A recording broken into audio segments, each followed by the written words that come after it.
Kalau negeri ini mau berubah, perilaku politik masyarakat harus berubah. Kalau saya boleh pakai bagito ke DPR, saya nggak masuk partai. Tapi kan pemilu itu kan rezim partai. Sistem demokrasi kita menggunakan sistem kepartaian. Hanya organisasi partai politik yang boleh ikut pemilu.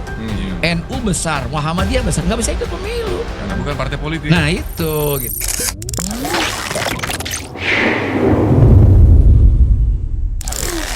Assalamualaikum warahmatullahi wabarakatuh. Sahabat Bravo, kita bersama-sama lagi di Bravo Iwan. Langsung dengan tamu yang luar biasa nih, memberikan saya pribadi kejutan, yaitu Bapak Deddy Miing Gumelar. Bang Ji, apa kabar? Terima kasih Kang ya. Jalan Kang. Ya buat semuanya. Luar Semuanya. biasa. Ini mestinya gimana? Biasa di luar, bukan luar biasa. Saya barangkali mesti minta tolong Kang Karna untuk Kang Karna katakanlah formulasinya dalam ungkapan yang singkat padat dan menyakup semuanya mengenai beliau. Karena kalau saya banyak sekali uraian saya sepanjang saya tahu tentang beliau gitu Kang. Dari sisi pengagum, pengamat dulu kan sejak beliau mulai berkiprah. Ya, Kang Iwan, saya itu suka melihat teman, sobat yang naik. Saya anggap dia legend. Beliau legend. Jelas, siapa? Legend pasti akan jadi Republik legend. ini tahu betul siapa seorang Kalau legend siapa dong, Mas Sangkuriang? seorang tokoh legendaris. Bang Haji Miing gitu kira-kira kalau bahasa terutama yang berkaitan dengan pekerjaan segala macam itu kan. Jadi saya kenal Kang Deddy, Kang Miing ini udah lama. Waktu di radio. Ah iya, masa-masa radio. Masa-masa radio. Luar biasa. Dan ingat, kita pernah ngangkat Budi Suarskron. Ya. Itu teman saya juga di Aktor. Saya pengagum beliau juga. Gitu kan. Kita sudah angkat media. Oh. Budi Suarskron. Makanya kemarin itu saya pikir Pak Deddy Gumelar. Ya, Kang Miing. Dan kita ada rencana juga tapping berikutnya dengan Budi Suarskron. Membicarakan masalah tarekat, masalah agama. Oh, Masya Luar biasa. Ya, beliau sudah ke wilayah itu. Sudah ke wilayah itu. Ya, mengambil jalan sufi ya. Jalan sunyi. Iya. Jalan sunyi ya. Iya, jalan sunyi. Nah itu awal dari saya. Ya, luar biasa. Kan, saya mengikuti beliau, Bang, sejak masih lebih muda dari sekarang lah. Mengagumi beliau ketika dulu suka masih tapping sejak dari masih grup dulu, Bang. Ya. Kemudian kiprah beliau sebagai penyiar radio kita tahu, tiba-tiba jadi politisi, anggota dewan yang terhormat. Ini kan salah satu warga negara Indonesia yang tertipu sama saya.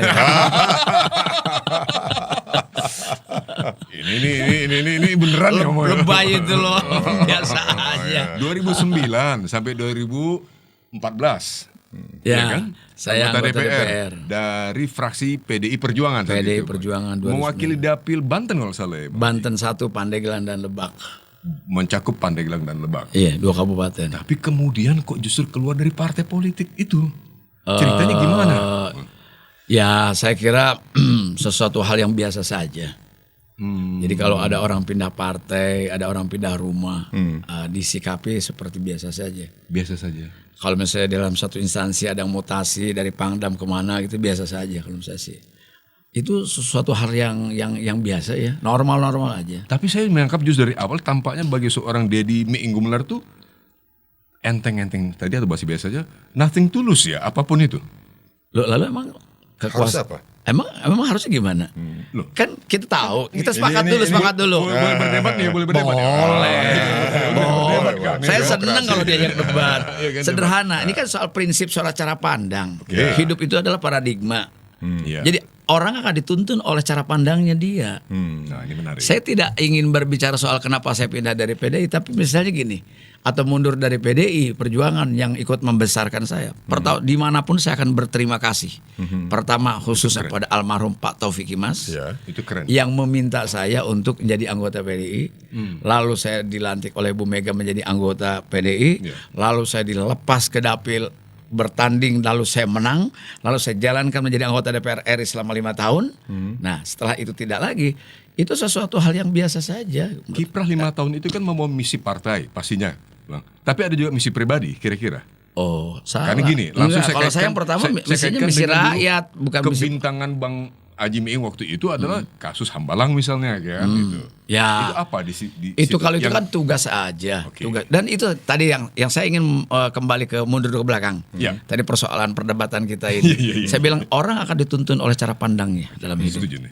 Saya mencoba Dan ngelesain saya ini. melihat pandangan saya, politik itu bukan hanya sebagai jenjang kekuasaan lalu orang duduk lalu bisa membuat kebijakan. Tapi di luar dari itu semuanya menurut saya adalah bagian dari apa?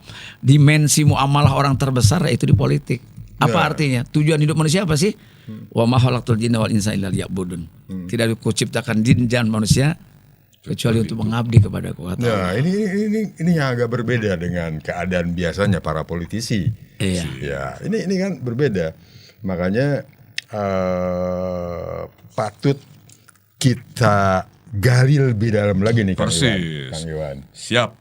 Saya setuju banget karena memang dari awal maaf nih Kang Karna, saya udah berpikir yang saya ingin dapatkan untuk pembelajaran bagi saya. Ya, buat saya Pak juga. Dedi ya adalah bagaimana bisa dapat dari seorang Dedi Gumelar yang sangat legendaris ini pandangan politik sudah dimulai tadi. Sebenarnya tadi angle saya itu ini pandangan politik seorang Ya. Pak Miing. Sebelum ke politik, saya ingin meluruskan soal paradigma tadi, cara pandang kita masing-masing itu yang menuntun kita menurut saya. Tujuan hidup saya adalah sesuai dengan yang digariskan oleh agama saya. Iya. Tidak aku ciptakan jin dan manusia, itu pernyataan Allah loh. Kecuali kamu tuh mengabdi beribadah kepada aku. Saya setuju. 45 tahun loh, 28 Oktober Iya. 2023, Bagito tuh usianya 45 tahun. Oh. Karir saya di panggung tuh 45 tahun. Artinya 45 tahun saya melakukan peribadatan melalui dunia hiburan, menyenangkan orang lain, mendapatkan rezeki untuk memberikan nafkah anak dan istri. Itu kan bagian dari ibadah. Pertama memberikan hiburan itu lewat Bagito Group itu ibadah. Ya menyenangkan orang. Apakah politik ibadah juga? Loh, dimensi yang paling luas justru di politik. Mau bicara apa? Agama ada di politik. Kalau politik nggak ada agamanya orang nyolong semua dong. Masa nggak ada batas, nggak ada norma? Bicara ekonomi, politik, ekonomi di situ keputusan politik. Maka ekonomi rakyat sejahtera atau tidak sejahtera. Politik pendidikan, orang bisa tetap bodoh atau orang menjadi cerdas. Sesuai dengan konstitusi yang ada, mencerdaskan bangsa. Itu dimensinya ada di situ semua. Saya terima itu. Sosial budaya segala macam ada di situ. Ada di semua aspek ada di sana. Jadi saya punya pandangan gini, ketika saya terjun ke politik, lepas dari Bagito, tidak melawak lagi, Iya. itu ada bagian dari kelanjutan ibadah dan dimensi yang berbeda. Ya, ini pertanyaannya begini, Keren. Kang Dedi.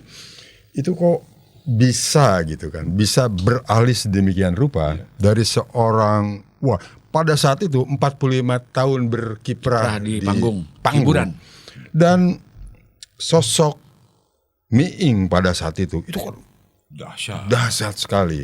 Dan saya masih ingat ada satu tampilan di TV pada saat itu yang kontroversi. Waktu itu Hansip ya? Yang mana nih? Hansip. Oh, yang di TVRI. Ya, yang di TVRI. Oh iya, Hansip. Nah, itu kan. Saya masih ingat materinya itu. Nah. Kenapa saya dicekal oleh TVRI 2 tahun baru muncul. Itu. Nah, jadi padahal kan menyenangkan. Oh iya. Menyenangkan. Tapi saat itu kan sangat sensitif. Iya.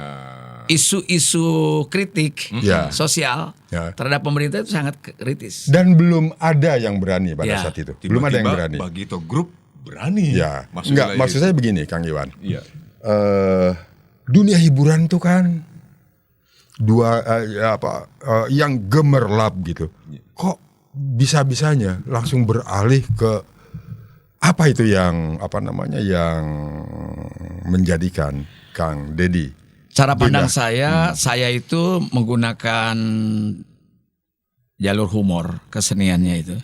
Nah mungkin hampir semua kesenian sebetulnya pada dasarnya salah satu fungsinya adalah sebagai fungsi katarsis. Apa tuh? Ventilasi. Misalnya ventilasi itu kalau ada satu ruang gelap kayak begini, dimatikan lampunya, tidak ada udara, lalu tiba-tiba ada, kalau orang Sunda bilang carengcang, ada lubang kecil saja. Ada cahaya. Katalisator sama dengan oke. Ada cahaya itu ventilasi. Dari kepengapan. Orang menonton lawak pada saat itu menjadi hiburan. Nonton Miing ketawa, nonton Unang ketawa, nonton Diding ketawa, nonton Bagio, Jojon, nonton Warkop, Sri Mulat. Orang tertawa. Padahal hidupnya lagi susah loh. Nah, iya. Orang melupakan kesulitan. Indonesia menang lawan Thailand. Padahal dia nganggur loh. Padahal anaknya belum beres PP loh. Nah, itulah katarsis. Itu ventilasi. Nah, Bagito harus masuk di wilayah itu sebetulnya. Harus menjadi pencerahan. Dan harus punya kemampuan menjadi reflektor. Reflektor adalah pemantul. Makanya Bagito bahannya dulu kan dari kehidupan sosial masyarakat. Diambil, dipotret oleh kita, disaring, dilemparkan dari dalam bentuk humor. Orang tertawa tuh karena ngerti bahwa kita susah gitu loh. Nah, ketika Hansip itu kejadian, jadi kisahnya begini Kang Iwan. Ya. Saya RT. Iya. Didin Hansip, Unang maling. Iya. Unang maling di satu komplek itu ketahuan sama Hansip, lapor sama RT. Iya. Gitu. Lalu Unang berusaha untuk menyogok Hansip pada saat itu. Dilaporkan sama Hansip ke RT. Ini orang mau nyuap saya panggil. Saya bilang, kamu sudah berani-berani menyuap aparatur kami. Gitu. Kata aparatur, frasa ini ternyata cukup mengganggu pemerintah saat itu. Seolah-olah kayak militer atau polisi atau apa saja gitu. Atau mungkin PNS atau apa. Karena dulu kalau tidak salah Hansip itu dibawa Kementerian Dalam Negeri kalau zaman dulu itu di pengawasannya atau apa gitu. Nah, saya bilang kamu berani-berani menyuap aparatur saya. Ada beberapa hal yang kamu langgar. Pertama, haram hukumnya menurut agama. Wah, ya kan? Lalu yang kedua, ya kan? Itu akan merusak sumpah dan janji aparatur kamu. Gitu. Yang ketiga, ini amplopnya isinya berapa? Kurang kan ada 5 orang di sini. Gitu loh. Itu pecah. Masuk hiburan saat itu pecah. Jadi artinya memang itu pilihan sadar ya untuk masuk pilihan di situ. sadar. Pada saat itu kita harus melakukan kritik semacam itu karena saat itu pungli kan lagi marak. Zaman-zamannya Pak Harto itu. Nah, yang Pak Arna tahu bahwa saat itu sensitif dan TVRI media negara, media pemerintah loh. Satu-satunya nggak pernah ada artis berani mengkritik di TVRI. Langsung kita 2 tahun tuh nggak boleh siaran oleh TVRI. Sangat terkenal itu Iya. waktu itu. Di antaranya itu. Nah, dari situ embrionya Wak Bagito dianggap dikenal punya keberanian. Di dalam tanda kutip lah, mungkin pada waktunya benar, itu dianggap fakta. itu sebuah humor kecerdasan yang tidak dilakukan oleh para seniors yang dulu. Seniors yang dulu itu kan orang mentertawakan mereka. Kalau saya ingin orang lain tidak mentertawakan kami nggak ada yang aneh kok. Tapi mentertawakan suasana yang kami delivery pesan itu kepada publik. Gitu loh. Yang datangnya aslinya dari masyarakat sendiri ya. Itu yang disebut katarsis. Itu yang disebut ventilasi itu. Jadi kita harus menjadi lubang angin atau lubang cahaya dari kepengapan sosial ekonomi budaya. Sekali ini reflektor ya tadi. Ya, dia reflektor, pemantul. Bagaimana saya bisa mengatakan kamu melanggar hukum, haram hukumnya, bagaimana melanggar sumpah dan sebagainya. Lalu ini kurang. Bagaimana saya tidak tahu kalau kondisi itu tidak seperti itu.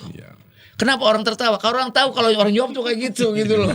Ada di sekitar mereka ya. Iya, jadi ada kehidupan.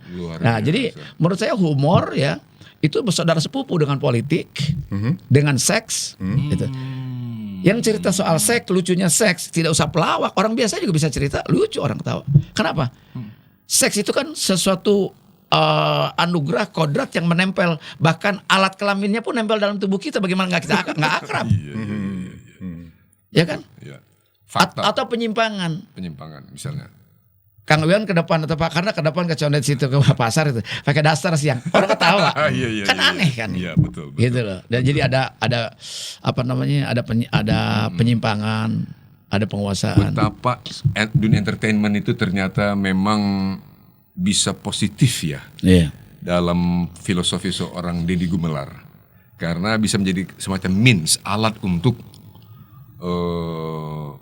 menyampaikan sesuatu pesan, kritik, kritisi. Karena gini, ternyata hiburan itu tidak harus orang joget loh, ya kan?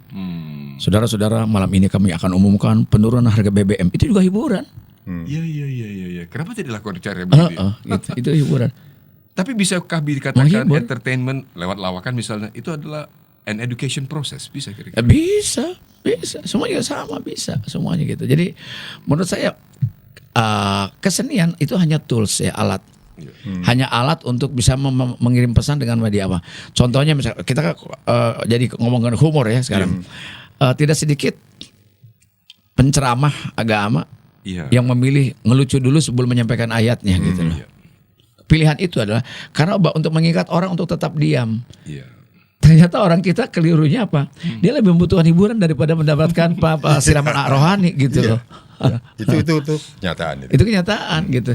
Makanya orang kadang-kadang ustadz mungkin mohon maaf bukan dibayar, mungkin dapatkan mahal itu si jamaahnya ustadznya siapa? Lucu enggak gitu. Ya, bukan ustadznya siapa? Hafiz enggak? Bukan gitu. Hafal hadis enggak ditanya gitu. Enggak. Luar biasa. Jadi Lucu apa kemudian, enggak? Menyambung pertanyaan Kang Karna tadi, Pak Deddy Gumelar ketika setelah sadar memutuskan untuk tidak lanjut di dunia humor tadi, apakah banting setir ke politik itu mendadak seketika? Enggak. Apa prosesnya begini? Atau pertanyaan begini, banting setir dari seorang humoris, pelawak dari atas, lalu banting setir ke politik, ada kesulitan nggak sih? Sebetulnya tidak ada yang banting setir kalau menurut saya sih. Oh itu Nggak ada. Otomatis. Dua hal yang berbeda tantangannya. Jadi gini, saya sampai hari ini pun pelawak. Oh ya? Loh, Hah? pelawak itu bukan hanya sekedar profesi loh, itu soul, itu jiwa, nggak bisa. Seniman tuh nggak bisa ada pensiunnya. Pak Karna, Kang Iwan seorang broadcaster, sampai kapanpun, biar sudah tidak lagi di TVRI kayak zaman dulu atau di TV mana pun di radio, kita kan buat sendiri kan media, apalagi sekarang di era digital bisa. Karena gini, kalau orang broadcaster seperti Pak Karna, Kang Iwan nggak siaran sakit kan? Sakit. Ya. Kita nggak ngomong sakit. Ya. Seorang sastrawan nggak menulis dia sakit. Dia harus tetap punya ruang untuk mengekspresikan dirinya. Nah kalau tadi ada orang banting setir, nggak pernah. Sekarang Pak Iwan lawak, loh asal ada yang bayar saya mau. Kenapa enggak? Ini penting Cuman ini, kalau tapi. sekarang tidak pernah lagi dilihat di TV, memang pasarnya sudah tidak narik karena siklus usianya, produk life cycle itu kan punya keterbatasan. Ya, setuju. Loh sekarang kan banyak anak muda, ada stand up komedi, ada pelawak baru dan sebagainya. Masa orang tua masih maksain diri pengen ditanggap, pengen ya enggak lah gitu. Ada kesadaran lain. Tetapi kalau ke politik itu tantangan tersendiri. Saya kira kalau masyarakat yang sedikit awas melihat perjalanan karir saya dari dunia panggung politik, dari panggung hiburan ke panggung politik, nggak usah terlalu aneh kok. Lihat dari produk lawakannya Bagito aja dulu. Itu kan politis isinya. Siap, betul. Yang paling sering itu yang menyelamatkan Bagito itu dulu bisa manggung lagi di televisi, namanya acaranya Kamera Ria. Persis. Iya. Pak Fran Hasibuan almarhum. Karena dia butuh pelawak yang punya kemampuan menghibur tapi menyampaikan substansi pesan pemerintah. Terpilihlah kita. Dan kita menyampaikan pesan, tidak menjadi pidato, menjadi heureuy tetap, tapi misinya masuk. Gitu loh. Dan itu nggak mudah. Sampai menyampaikan pesan pemerintah tapi sambil heureuy, itu nggak gampang. Heureuy tahu heureuy. Sambil berhumor, bercanda. Heureuy. Bercanda heureuy. Gitu loh, itu nggak gampang itu, nggak gampang. Nah kita terpilih menjadi rutin pembawa pengisi acara Kamera Ria itu. Kalau begitu, bagi seorang Deddy Gumelar, proses untuk bisa biasa menyampaikan pesan yang sangat kritis atau tajam sekalipun dengan gaya canda itu, udah lama terbangun ya mungkin atau dibangun? Loh karena memang kan dengar. Sejak muda sebelum tampil Bukan di sejak publik. muda, maksud saya gini, kalau Kang Iwan perhatikan Bagito. Kalau dulu kita survei Bagito, ketika mendengar kata Bagito, apa yang terpikir dalam top of mind orang? Pertama, ya di luar terkenal waktu itu, ya kan? Pertama lucu pasti, berani, kritis, cerdas, mahal. Ah iya benar semua. Itu Iya. positioning kita itu dulu. Itu top of mind di orang. Jadi kalau ada wartawan nanya, sebutkan apa yang terpikir oleh Anda tentang Bagito dulu ya pada zamannya ya itu tadi. Top of mind itu benar. Iya. Semua elemen-elemen tadi. Iya, pasti kan. Berani ada di kita. Iya. Cerdas dianggapnya ada di kita. Betul, Saya tidak fakta. menganggap kita cerdas. Fakta, iya. Nah, kritis ada di kita. Iya. Ngomongnya pasti politik, nyindir. Iya. Sekarang bayangkan ya, Bagito itu mengkritik Pak Presiden Soeharto, Orde Baru. Iya. Itu ngeritiknya di TV miliknya anaknya Pak Soeharto. Coba itu. Anak Presiden Soeharto. RCTI itu punya anak Pak Harto dulu, punya Pak Bambang. Iya. Kita berani itu. Nggak ada tuh grup pelawak lain. Itu dahsyat tuh Mas. Sampai Saya urusan ingat ke istana betul pun dengan urusan Gus Dur zaman dulu ya kita gitu loh. Iya. Jadi kenapa? Karena saya ingat pesan Mas Willy, Mas Rendra. Ya. Untuk apa kamu berkesenian kalau jauh dari masyarakatnya? Oke. Iya. Iya kan? Kata Mas Willy kan gitu. Jadi kalau saya berkesenian bukan hanya Bagito tidak pernah merasa menjadi selebritas gitu saat itu. Bukan nggak ngartis deh gitu tuh. Kita memang berkesenian aja. Saya juga agak rikuh kalau saya bilang jarang sekali orang pelawak di Indonesia disebut seniman. Saya hanya bekerja kesenian dan kesenian saya berdasarkan atas dasar kebutuhan masyarakat gitu. Makanya materinya saya ambil dari apa? Kehidupan yang sifatnya empirik ya. Kehidupan sosial masyarakat yang empirik gitu. Yang kita potret sehari-hari. Tentang susahnya sekolah, tentang macetnya lalu lintas, tentang sulitnya air, tentang bagaimana petani susah pupuk waktu itu, jual gabah jadi murah. Itu jadi potret kita gitu dulu. Nah, si Bagito ini yang meng-create menjadi kritik sosial. Artinya humor dengan rasa kritik sosial dulu terkenalnya tuh kayak gitu. Nggak disuruh orang, itu karena kesenian dengan hati gitu loh. Ada. Nah, berangkat dari sana kan kalau ditarik resultantenya antara humor kritis dengan politik itu nggak jauh beda. Dekat ya. Hanya strukturnya yang berbeda. Ini lewat dunia kesenian, ini dunia politik yang terstruktur melalui partai, melalui lembaga namanya parlemen. Gitu loh. Jadi ketika saya masuk ke partai politik, lalu saya duduk di parlemen di DPR RI, nyaris tidak ada kesulitan karena saya sudah terbiasa. Kesehariannya dulu ketika jadi pelawak, ketika masih seniman tidak pernah berhenti ya. Ketika aktif berproduksi, itu terus memproduksi apa namanya? Pemberontakan intelektual. Gitu loh. Jadi pemberontakan intelektual itu artinya bahwa dia tidak bisa melihat ketidakadilan, dia tidak bisa melihat ketimpangan. Ada orang misalnya yang dikritik oleh Bagito bukan cuma pemerintah loh, rakyat loh. Rakyat juga. Contoh. Loh, saya bilang mungkin saja dia sarjana, tapi apa artinya kesarjanaan kalau dia naik motor aja lampu merah nggak berhenti misalnya? Ya kan? Jadi gini Kang Iwan. Nah kebetulan saya 5 tahun di Komisi Pendidikan. Antara pendidikan atau kecerdasan akademik atau kognitif yang diproduksi oleh otak dengan kecerdasan emosional, afektif dan psikomotorik orang itu berbeda. Kalau orang dulu masuk pesantren sebelum belajar ilmu namanya belajar adab. Adab. Kaitannya dengan akhlak. Baru belajar ilmunya. Kalau di sekolah kan belajar ilmu, makanya ada di kognitif, matematika, biologi, pikir ini. Tapi belajar hati enggak, budi pekertinya enggak ada. Agama satu minggu cuma 2 jam. Bagaimana anak mau soleh?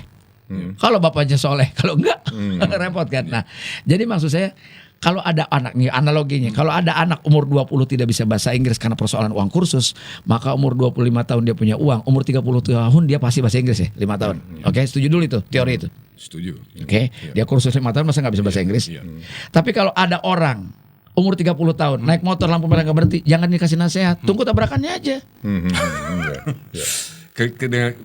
Terdengar ironis ya, tapi fakta. Kenapa alasan saya begitu? Ilmu pengetahuan, Kang Iwan umur 61 tahun. Dulu sarjananya apa teknik misalnya. Kok pengen ya jadi sarjana agama atau sarjana sosial. Hari ini Kang Iwan daftar bisa kuliah S1, nggak ada masalah. Iya. Karena kognitif atau akademik bisa nyusul. Iya. Belajar akademik itu bisa nyusul kapan saja. Tapi kalau belajar akhlak, belajar attitude, nggak bisa sikap. It's begin at home. Ya, it begins at home. Setuju. Ya Pak Karna ya. Jadi saya bilang kalau ada umur 30 tahun buang sampah sembarangan, tunggu matinya karena lalat karena segala macam. Gitu loh. Kalau saya nggak ngerti bahasa Inggris atau saya pengen belajar hukum. Sekarang nih umur 65 tahun saya ambil S1 hukum, nggak ada masalah. 4 tahun 69 saya sarjana hukum. Nggak ada masalah. Nggak ada masalah. Tapi kalau umur udah aki-aki kayak begini misalnya, ngomong di Twitter sembarangan, asal ngucap orang sakit nggak sakit masa bodoh. Cek saha aki-aki sakia gagahna kumaha. Nggak bisa kayak begini gagah. Incuna 7 ya. Terus. Iya kan? Coba kalau umur segini atau taruhlah muda, mungkin umur tidak jadi patokan kita. Kalau orang sudah berani di media sosial berkata dengan mudahnya, dengan menyakiti orang, ya, saling hujat, saling maki dan sebagainya. Itu kan persoalan akhlak di darat dan di udaranya sama, gitu loh. Kalau saya berani kayak gitu kata orang, gila ya, Miing bacotnya sama aja sama yang lain gitu kan? Gitu. Sama kan? Kan kita punya reputasi. Masa sih seorang saya, bukan siapa-siapa, tapi Kita kan udah biasa mengkritisi orang, tiba-tiba kita sama dengan orang lain. Yang ngomongnya asal, menghina orang, mencaci maki orang, hanya beda pilihan presiden ribut. Hanya beda pilihan partai ribut, hanya beda pilihan aliran politik menjadi ribut dan sebagainya. Ini kan persoalan-persoalan bangsa kita yang belum selesai sampai hari ini. Kalau hari ini Kang Miing melihat Indonesia kebetulan masuk sekarang ini tahapan yang mulai menentukan untuk pesta demokrasi terbesar. Ya, menghadapi Pilpres dan pemilihan legislatif Februari 2024, ya kan? Dan masih berkiprah faktanya di politik lewat partai politik yang baru, ya gitu. Kita, saya pengen tadi berangkat dari tadi statement beliau, Kang. Bang Miing mengatakan tentang kepengapan. Nanti saya mau tanya lagi tuh, boleh Bang? Iya. Kang, saya ini usia mungkin paling muda nih sekarang di sini. Saya udah ngalamin presidennya Soekarno, sampai presiden yang terakhir ini, kok kelihatan kepengapan nih masih ada juga nih, apa yang salah? Bukankah itu semua produk politik? Oh iya. Iya. Dan itu produk masyarakat. Masih pengap. Tapi jangan nuntut sama presiden untuk berubah. Hah? Bagaimana? Diulang? Jangan cuma nuntut sama presiden yang untuk merubah. Oh ya. Rakyatnya harus merubah. Rakyatnya harus merubah. Nah, dua kutub itu harus berubah sama-sama. Iya. Justru yang berubah lebih dulu itu masyarakatnya. Caranya bagaimana? Masyarakat begitu luas banyak, harus berubah masyarakat lebih dahulu. Kan kita berharap pada pemimpin tertinggi kita merubah negeri ini. Bagaimana pemimpin negeri ini kalau misalnya kita salah memilih pemimpin yang lebih cerdas? Setuju. Itu dong awalnya. Sebab yang dipilih dengan yang memilih itu irisannya tipis. Jadi saya di kesempatan ini tadi saya belum terputus ya. Saya dulu di partai PDI Perjuangan dan terima kasih saya bilang sama Pak Taufik Mas almarhum, orang baik yang mengajarkan saya. Saya nggak pernah tertarik sama politik sebetulnya dulu. Hanya karena beliau ngajak ya coba deh gitu loh. Diberikan kesempatan 5 tahun jadi anggota parlemen, banyak ilmu yang saya timba dari beliau, dari Ibu Megawati, dari PDI Perjuangan lah pada saat itu tentu. Kalaupun saya harus berpisah dan saya harus pergi, ya itu sebuah perjalanan yang biasa saja saya kira. Toh saya juga bukan hebat-hebat amat dibutuhkan oleh partai itu partai besar, saya kira banyak orang hebat di sana. Jadi kalau saya tidak terpakai harus siap-siap saja gitu. Nah untuk itulah barangkali saya sudah tidak di sana lagi karena apa? Banyak orang hebat di sana dan saya mungkin harus mencari jalan lain lah sendiri gitu. Nah kembali ke soal itu, kita tidak ingin setiap pemimpin dalam setiap dekade dari zaman Soekarno sampai dengan Pak Jokowi saat ini pasti mereka juga punya kelebihan dan punya kelemahan. Pasti. Tidak ada yang sempurna kecuali Allah penciptanya gitu ya. Akan tetapi kan ada harapan masyarakat. Bisa diukur dari mana? Dari statistik bisa. Outputnya kan bisa dari angka kemiskinan, dari tingkat indeks kemiskinan, indeks kepuasan, indeks segala macam. Walaupun sekarang orang mungkin juga tidak terlalu percaya banget sama survei, tapi kan bisa terasa orang sejahtera, orang tidak kan bisa. Misalnya politik pendidikan saja. Sampai hari kemarin itu meributkan soal zonasi aja mah belum selesai ya. Bagaimana anak mau sekolah di mana dan sebagainya. Saya kira masih banyak PR yang harus selesaikan. Itu persoalan tadi mungkin terlalu ekstrim kalau saya sampaikan. Bukan kita tidak berharap pada pemimpin. Untuk apa kita memilih pemimpin kalau kita tidak punya harapan untuk bisa merubahnya? Itu satu. Tapi untuk bisa sebelum sampai tahapan kita berharap pada pemimpin yang akan memimpin kita, tentu keputusan perubahan itu harus ada di masyarakat. Bagaimana caranya? Tengarti. Bagaimana caranya? Kalau negeri ini mau berubah, masyarakatnya, perilaku politik masyarakat harus berubah. Bukan itu berarti ada politik Kalau uang. Bukan maksudnya gini. Masyarakat juga harus berpolitik, intinya begitu. Bukan. Begini. Tidak ada satu keputusan di negeri ini, baik masyarakat maupun pemerintah, yang tanpa keputusan politik. Kita sepakati dulu. Ini kan negara. Sepakat itu. Maksud saya, sebelum kita berharap pada pemimpin yang akan merubah kita, negeri ini, kita harus juga melakukan perubahan bagi masyarakat. Memilih pemimpin yang cerdas. Nah, setuju. Memilih wakil rakyat yang cerdas. Saya mau tarik nih, kenapa? Saya kan praktisi, saya pelaku dari politik. Sebagai pernah jadi anggota DPR, pernah caleg juga gagal, pernah jadi wali kota juga gagal. Kenapa? Kalau nggak gocap, kalau nggak cepet nggak milih. Itu pragmatisme dan itu perilaku politik masyarakat walaupun tidak semua. Ada pengalaman dengan itu? Oh iya dong. Ini dalam 20 tahun, dalam dekade 2 kali ini betul-betul sangat brutal kalau menurut saya. Makin Dulu saya tahun 2008-2009 tidak sebrutal ini hari ini. Ini khusus mungkin dalam konteks biaya politik ya. Kos politik Kos politik. dan perilaku money politik. Saya tidak ingin menyalahkan masyarakat karena dulu setahu saya pemilu memilih DPRD atau DPR RI nggak ada yang nyuap tuh. Milih kepala desa nggak pakai uang tuh dulu, betul nggak? Pakai bumbung Itu unggul, benar. pakai lidi gitu. Itu benar. Itu benar. Sekarang kepala desa kalau nggak 2 miliar nggak bisa jalan tuh. Apa artinya? Ini akibat dari para elit politik yang tidak bertanggung jawab yang mendidik masyarakat. Sebab apa? Kalau ada elit politik yang menyuap, pertama kalau menurut saya dia sudah punya persoalan pribadi. Dia tidak yakin kalau nggak ngasih uang dia akan dipilih. Itu satu. Yang kedua, dia tidak memahami implikasi atau dampak dari suapan politik itu akan berdampak pada mental dan moral masyarakat. Sekarang coba ngerasain. Kang Iwan kapan-kapan ikut saya. Masyarakat. Pasti ngarepin. Dan saya pernah kejadian kok. Gitu. Di daerah pemilihan saya dulu di Banten. Saya lagi pidato, kurang lebih ada 150 orang dari satu kecamatan gitu. Ibu-ibu dalam bahasa Sundanya ngomong, "Ming, ulah pidato wae. Jangan ngomong aja. Mana amplopna?" Saya kan orang panggung, saya bikin gimmick dong, saya panggil dia. Jadi gimmick dong. Mangga ibu kan dia ke luhur, ke panggung, naik ke panggung, tepuk tangan, semua orang senang. Wah, saya kasih amplop, dia minta amplop. Oke. Dia Diberi amplop, buka dikasih amplopnya. Kok nggak ada uangnya? Loh, kok ibu nggak konsisten? Bapak ibu sadayana, bapak ibu sekalian, tadi ibu ini minta apa? Amplop. Kalau kurang ada di mobil, saya ambil lagi. Gitu saya bilang. Dia bilang, enggak. Yang minggu lalu kesini caleg yang lain, amplopnya ada uangnya. Oh, ibu minta uang berarti. Gitu. Kalau ibu minta uang, ini pegang mikrofon saya bilang. Mohon maaf, saya bukan mau bicara soal agama, bukan. Mau ngasih tahu, ibu sholat, ibu puasa, kan muslim pakai jilbab waktu itu ya. Ibu pernah makan daging babi enggak? Saya bilang gitu. Iya, amit-amit haram. Nah, makan daging babi kan takut haram. Nahan nerima suap mau. Suap itu lebih dari haram hukumnya. Nar. Di agama Islam itu. Islam Arlosi wal mutasi finnar gitu. Jadi orang yang menyuap dan disuap posisinya di neraka kata Allah. Jadi kata Allah, orang yang menyuap dan yang disuap Neraka.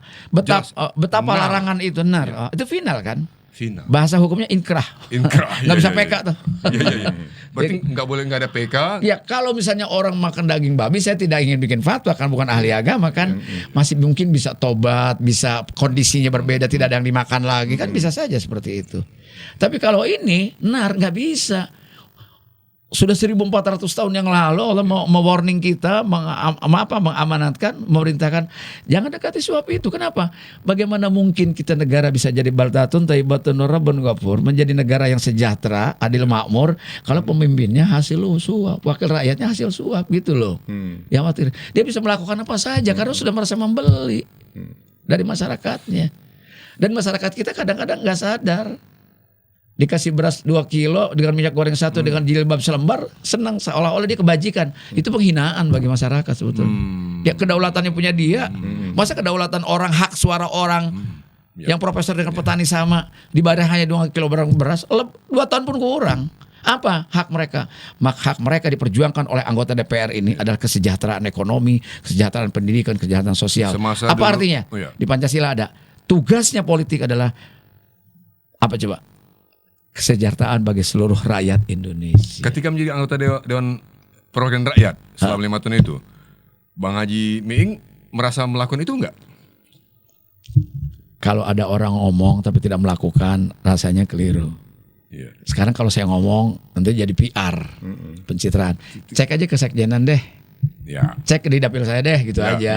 Yang kita tahu dulu Kang Kana Nah, itu yang sangat paling penting, sangat vokal yang selama- paling penting, Iya. fahami dulu oleh masyarakat tugasnya bedanya DPR dengan eksekutif. Oke. Kadang masyarakat menyamakan, Pak Ming, ini kan udah jadi wakil rakyat, bikin jalan dong sini, perbaiki jalan kami. Itu tugas wali kota, bupati, eksekutif. Kita pembuat kebijakan. Benar. Kang Iwan tahu, Iya. dulu UN menjadi alat kelulusan. Iya, ujian nasional. Sekarang kan tidak. Tidak. Salah satu yang dobrakkan kita. Itu. Iya. Di zaman saya kan itu. Persis, itu saya ingat. Kenapa? Karena tidak adil ujian nasional jadi alat kelulusan semata. Ya. Hanya empat mata pelajaran. Yang nilai orang pusat. Yang hari-hari gurunya tidak ikut. Iya. 3 tahun anak Akang sekolah di situ tidak lulus hanya gara 4 mata pelajaran. Sangat tidak fair. Sangat tidak fair. Lalu apa? Soal ujian SMA 6 Jakarta yang top sama dengan SMA Papua di ujung Sorong sana sama. Infrastrukturnya itu berbeda. Gurunya berbeda, ruang kelasnya berbeda, perpustakaan beda, laboratorium beda. Ujiannya sama. Adil nggak? Tidak adil. Maka tidak baik dan tidak benar dan tidak adil ujian nasional sebagai alat kelulusan. Kita perjuangkan berhasil. Lalu orang tahu kita yang bongkar yang dobro. Enggak penting. Yang terbukti bahwa salah satu Enggak penting itu tahu. kiprah dan pencapaian Gitu. beliau semasa Soalnya kan di tadi DPR. Akang bilang, Kang Ming selama DPR lo itu. Ini. Kenapa saya ngomong memang komisi saya? Saya nggak bisa ngomong hukum lalu adil tidak ada korupsi bukan komisi 3. Persis. Gitu dong. Persis. Kan nggak mungkin satu anggota DPR menguasai seluruh komisi sampai 11. Nggak mungkin. Sekali bicara mengenai pendidikan. Di 5 tahun terakhir ini kan visi pendidikan nasional Indonesia itu kan antara lain Merdeka digambarkan Belajar. Merdeka Belajar. Bagi seorang Kang Ming apa itu maknanya? Atau begini. Saya nggak tahu Pak pertanyaannya Nadim. gini. Tanya Pak Nadim begini. itu. Ya, pertanyaannya begini. Apa yang digagas disampaikan oleh Saya waktu itu. bukan oleh menteri yang sekarang ini. Iya. Itu cocok dengan visi dengan pikirannya. Kebutuhan. Saya tidak ingin judgement. Saya cuma minta dulu zamannya Pak Nuh itu pertama basis pendidikan kita kembali kepada kebudayaan. Oh, basis pendidikan kembali pada budaya. Kemarin itu atas nama untuk daya saing kompetisi, maka basis pendidikannya sains. Oke. Ya. Sains itu cuma di sini loh. Ya. Heeh. Saya dulu ngotot minta agar basis pendidikan kita dikembalikan pada kebudayaan. Apa itu kebudayaan? Kok terlalu sempit ya kebudayaan katanya? Kenapa? Persepsi mereka, paradigma mereka tentang kebudayaan itu juga keliru. Dianggapnya ketika mendengar kata kebudayaan atau budaya itu dianggapnya kesenian. Ya. Salah. Ada kekeliruan di sana. Kalau dia memahami luas arti kebudayaan, pasti tidak. Sebab kebudayaan itu produk dari budaya. Budaya itu ada gagasan, gitu kan, paradigm kan, gitu lah kan. Ada action, ada artefak itu budaya namanya. Produknya kebudayaan, ada kesenian, ada organisasi, sepakat. ada segala macam.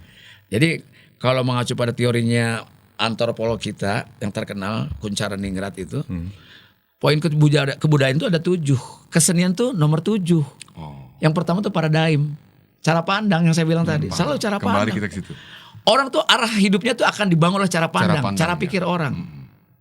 Gitu loh. Setuju. Kalau dikaitkan dengan agama kan dengan zikrillah segala macam panjang banget urusannya tuh. Nggak mungkin nggak tepat saya nyampaikannya. Nanti disangka ustad lagi. Jadi saya hanya ingin menyampaikan kenapa harus berbasis kebudayaan. Orang itu sebagai coba deh tiru deh pesantren. Pondok pesantren dari zaman Belanda. Sebelum ada akademik, dulu ada SD, SMP. Orang kita kan nggak bisa sekolah kan kecuali Belanda kan. Pesantren itu mereka datang ke pesantren belajar ngaji sama kiai. Pertama kali belajar adab, belajar cium tangan dulu, bagaimana adab berilmu, bagaimana adab berwudu, bagaimana cara ketemu orang. Kecuali tanah pesantren. Kalau ada orang tamu aja pasti nunduk. Bentuk orang-orang tawadu yang sopan gitu. Bayangkan. Anak sekarang lewat ada orang tua aja nggak permisi loh. Iya.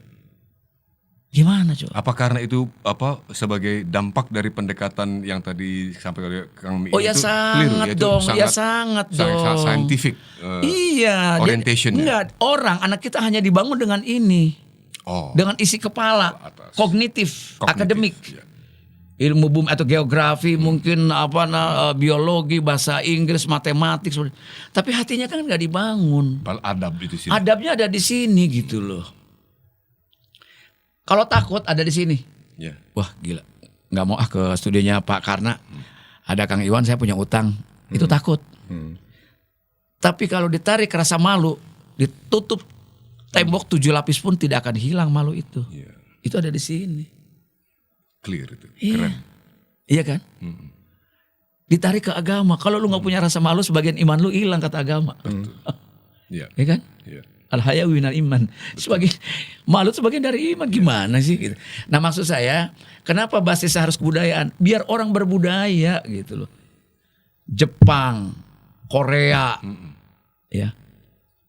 Itu nyaris mohon maaf sih di sana nggak ada agama tuh. Tapi adabnya bagus loh mereka. Gitu loh. Ternyata mereka pendekatan Tradisinya, budayanya bukan main loh. Pendekatan budaya ya. Iya. Kita lengkap loh. Punya budaya warisan nenek moyang kita, nini mama kita orang Padang Tigo Tunggu Sajarangan. Ada yang bersanding Sara bersanding Kitabullah. Orang Sunda dengan segala apa namanya itu? Ya lemah lembut lah, sumeh dan sebagainya. Orang Jawa juga Inggris. Itu semua kultur, semua folklore kita mewariskan orang tua kita itu mulai budaya masing-masing dengan semuanya sama. Orang Dayak demikian, orang Madura demikian. Semua Indonesia itu kaya banget dengan budaya. Tapi semua ditinggalkan gitu. Mau gampang lihatnya. Ketika nonton drakor, ibu-ibu juga berubah. Kenapa? Karena pertahanan kebudayaannya tidak ada, lemah. Persis. Politik pendidikan kita tidak mengacu pada kebudayaan, lebih kepada sains. Kenapa? Atas nama daya saing dengan bangsa lain, dengan atas nama kompetisi. Pondasinya kurang. Padahal dari negara-negara yang masuk tersebut. Makanya hasilnya apa? Iya. Lebih banyak orang pintar daripada orang benar. Iya, itu dia. Yang disuka miskin, dipenjara oleh KPK, itu rata-rata S2, S3 loh. Iya. Secara akademik tidak usah diragukan, mereka doktor. Kalau ngobrolin suka miskin, koruptor, ada cerita lucu nih. Waktu itu saya tuh mengunjungi ke sana, ada salah satu yang ditangkap sana koruptor gitu kan. Nah setelah itu dia bilang begini. Ya kan banyak teman kita di sana. Iya. Nah terus sana itu dia bilang gini, wah di sini komplit gitu kan. Kita mau buat negara sendiri bisa, presidennya ada yang ditangkap situ. Menteri ada gitu kan. Cuman pasti rakyatnya nggak sejahtera karena semuanya koruptor. Iya, jadi artinya kita ini di sini nih kita bisa punya pemerintahan sendiri karena semua unsur orang pintar tadi. Orang pintar semua. Ada menteri, ada ininya gitu kan. Yang lucunya lagi gitu kan, yang apa namanya, yang datang ke situ juga masuk padahal dia itu ikut meresmikan Plang gitu kan, Plang suka miskin hari itu. Suka miskin gitu kan. Sekarang orangnya ada di sini dia bilang. Ada di dalam gitu kan. Padahal dia yang datang ke situ dulu meresmikan itu gitu kan. Wah ini dagelan juga saya pikir gitu kan. Sok mangga terakhir. Bahwa saya kira Kang, saya tadi menyimak dengan seksama. Beliau tadi menjabarkan tentang bagaimana basis pendidikan Indonesia itu boleh jadi sebenarnya betul-betul meninggalkan basis budaya kan di saat ini. Faktanya begitu Pak. Karena tadi demi dan atas nama apa namanya kompetisi dunia. Makanya bangga banget kalau kita bukan tidak bangga kalau ada anak-anak juara olimpiade matematika bagus banget gitu. Tapi lebih dari itu juga akhlaknya mesti dibangun kan. Nggak bisa. Karena pikiran kecerdasan otak itu hanya membangun kesombongan orang kan. Tadi di depan Pak Ming mengatakan pendidikan itu ada bagian dari politik juga kan, salah satu dari unsur-unsur atau kata aspek yang di cover. Bukan bagian dari politik. Pendidikan adalah instrumen kebudayaan. Makanya saya dulu zaman di Komisi 10 itu mengusulkan pada pemerintah pada saat itu agar nomenklatur dari Kementerian Pendidikan dan Kebudayaan itu dirubah menjadi harusnya Menteri Kebudayaan dan Pendidikan dibalik. Karena kebudayaan harus jadi payung, instrumennya pendidikan. Pendidikan itu lebih kecil dari kebudayaan itu lebih luas. Persis. Gitu. Makanya kebudayaan untuk dirumuskan jadi undang-undang terlalu sulit. Kenapa? Karena dia lebih banyak memenuhi unsur-unsur yang sifatnya intangible values. Intangible, budaya itu intangible. Intangible, ya kan? Sama pendidikan kan bisa menjadi tangible karena dia instrumen, dia alat. Ada sekolah, ada kelas, ada kegiatan, gitu loh. Nah, ini yang bukan pendidikan bukan bagian dari politik, tapi namanya politik pendidikan itu bagaimana kebijakan tentang pendidikan itu namanya politik pendidikan. Kebijakan tentang ekonomi namanya politik ekonomi. Mengganti istilah dengan politik itu sistem sebetulnya. Yang dimaksud dengan politik di sini adalah sistem. Misalnya politik keagamaan kita. Maka berdirilah Kementerian Agama agar bisa mengatur agama Islam dengan baik. Lalu ada Dirjen Bimas Islam, Bimas Kristen, Bimas Katolik dan sebagainya gitu loh. Terus politik ekonomi dan seterusnya gitu ya. Politik ekonomi dan seterusnya, politik kebudayaan dan seterusnya gitu. Jadi istilah politik itu sebetulnya ingin menyampaikan bahwa itu adalah sebuah sistem. Gitu. Maka tidak boleh ragu atau apalagi khawatir dengan politik kan begitu kan? Tidak boleh apa namanya? Ya apa yang mesti ditakutkan? Yang keliru justru dilarang bicara politik di kampus. Jadi aneh kan? Jadi kalau anak-anak kita mahasiswa lulusan mahasiswa tidak cerdas karena tidak pernah belajar politik. Tapi itu Padahal kan zaman ketik- dulu. Zaman sekarang masih. Sekarang kan nggak boleh kampanye, nggak boleh apa kan? Oke. Mungkin kampanye sih setuju, mungkin supaya nggak ribut ya. Tapi kalau bola politik, kan kalau bicara politik lalu bikin pergerakan nanti Iya, ditekan oleh rektornya, rektornya ditekan oleh menterinya dan sebagainya kayak gitu, semacam itu. Supaya anak-anak kita justru kan kampus itu salah satu persemaian para cendekiawan kan. Persis. Melahirkan orang cerdas kan pemimpin dari kampus selain dari partai politik. Maka mereka harus tahu, lah pemilihan BEM itu kan politik. Iya. Pemilihan rektor itu politik. Terus kenapa mesti takut sama politik? Politik itu jangan hanya dipahami separuh dalam pengertian bahwa politik itu mesti ingatnya DPR, ingatnya korupsi, ingatnya pilkada, ingatnya pilpres, itu politik. Enggak, politik itu luas gitu loh. Luas. Bahwa politik praktis memang undang-undangnya saya bilang kalau saya boleh pakai bagito ke DPR, saya nggak masuk partai.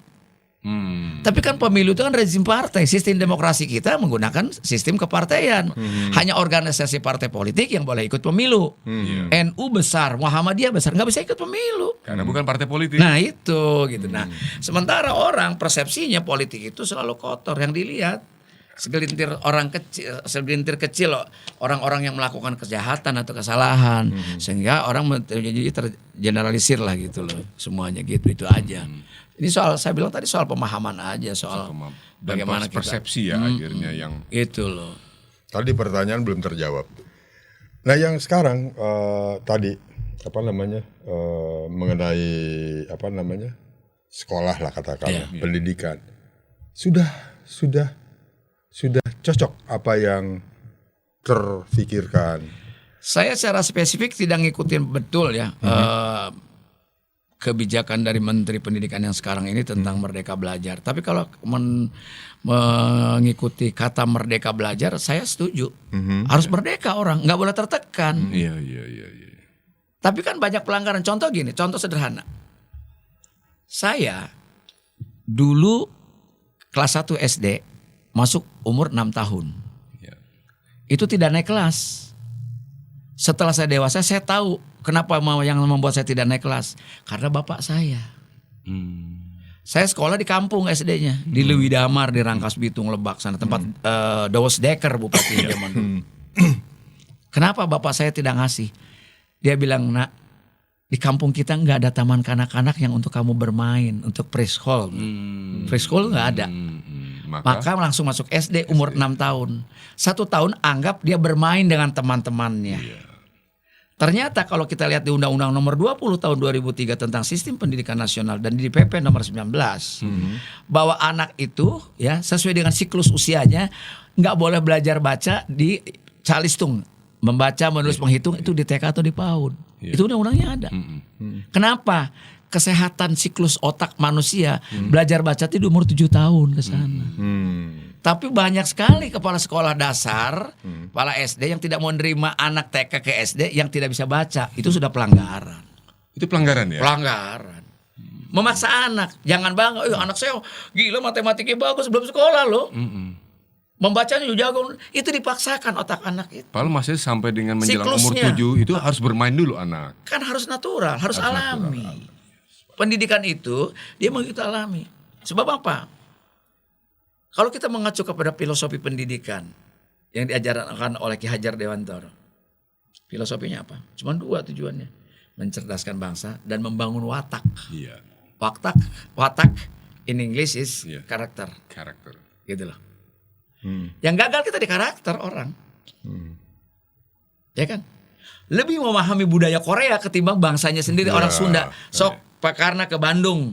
Ada nggak anak muda yang lancar bahasa Sunda jika zaman orang? Nggak ada. Kalau ada anak PR bagus-bagus SD, pasti yang ngerjainnya pembantunya orang Ciamis, orang Tasik, mungkin orang dalam.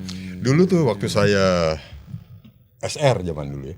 Saya masuk tadi Kang itu kan masuk umur 6 tahun. 6 tahun. Kan? Saya umur 5 tahun masuk SR. Oh, itu lebih parah lagi. Lebih parah lagi kan. Dan ya yang dia nggak di kampung sih. Saya itu di komplek Angkatan Udara. Jadi kita Margahayu. Oh, Margahayu. Jadi kita belajar itu pakai bahasa Sunda. Pakai bahasa Sunda gitu kan. Dan ngomongin tadi pelajaran tadi itu Sekarang itu pelajaran sejarah itu nggak ada. Tidak ada. Nah, itu. Saya banyak bercerita. Kebetulan saya sering bicara dengan Bathara Hutagalung. Nah, dia tuh peneliti sejarah. Banyak saya bilang, saya kenapa sih gitu kan? Kita dulu ada pelajaran ilmu bumi, sejarah, civic gitu kan. Sekarang kok nggak ada gitu kan? Jadi, nah, saya bilang akibatnya kok jadi begini nih. Lalu, ya itu menurut Pak Bathara, itu banyak juga pembelokan sejarah sekarang ini. Dan pembelokan sejarah jadi kan. Kemarin saya baru berbincang dengan dengan Pak Bathara. Dia menceritakan Daud Bereh itu adalah yang mencetuskan itu kan bukan jihad, ulama di Aceh itu yang menyatakan dia itu bersatu dengan negara Republik Indonesia. Kenapa disebut pemberontak sampai sekarang? Daud Bereh. Jadi banyak saya cerita. Jadi, nah itu kan makin jauh kita dari sejarah kita ini, karena kita nggak belajar sejarah. Anak-anak sekarang ini, kalau kita masih tahu Daud Bereh siapa, kemudian banyaklah cerita. Nah, itu tadi kalau boleh Kang, saya mempertanyakan ini pada beliau yang diuraikan Kang Karna tadi, Kang Deddy, itu kesalahan siapa? Apakah legislatif, apa eksekutif, atau kombinasi keduanya? Sebelum sampai ke situ, sebetulnya kita harus memahami juga geopolitik ya. Geopolitik artinya bahwa politik internasional. Indonesia secara geografis itu posisinya sangat strategis, kan berada di Indo-Pasifik kan, di Asia Pasifik kan, di tengah-tengah.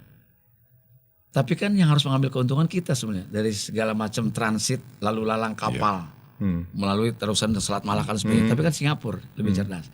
Pesawat mengudara dari Sengkareng set ke atas ketinggian tertentu sudah Singapura yang nangkap radionya. Keuntungan pada Singapura akhirnya. Tadi balik lagi ke sejarah. Ini bukan sebuah kebetulan. Ini hari ini kita dan dia yang memanen, kita yang kehabisan. Artinya apa? Bahwa merencanakan, kalau Anda mau menghancurkan sebuah negara, sebuah bangsa, hancurkan sejarahnya. Hilangkan sejarahnya.